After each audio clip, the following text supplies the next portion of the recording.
give you guys a drill that's instantly going to improve your squat. The biggest problem that people have when squatting heavy is identifying the difference between anterior pelvic tilt and hinging my hips back. A good squatter wants to hinge the hip back because it keeps the core short and condensed.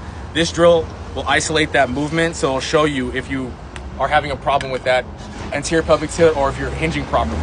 All you want to do is put a stick in between your stomach and your belt so that it lines up with your face.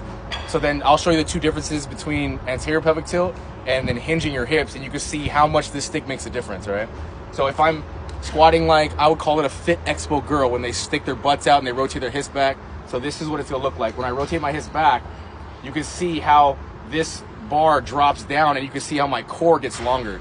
A long core is a weak core, so we always want to keep our core condensed. So we'll use this stick to keep it close to our body, and I'm gonna show you the difference between anterior pelvic tilt and hinging your hips back with a proper squat, all right? So this is the anterior pelvic tilt.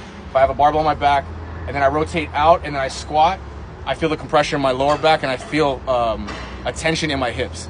But when I do a hinge, a proper hinge, when I draw my rib cage down and then I hinge my hips back, look at the difference between the two.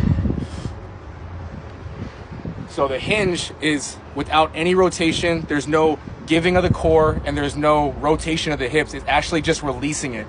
What you'd want to think about is like a door frame or a door with its hinge.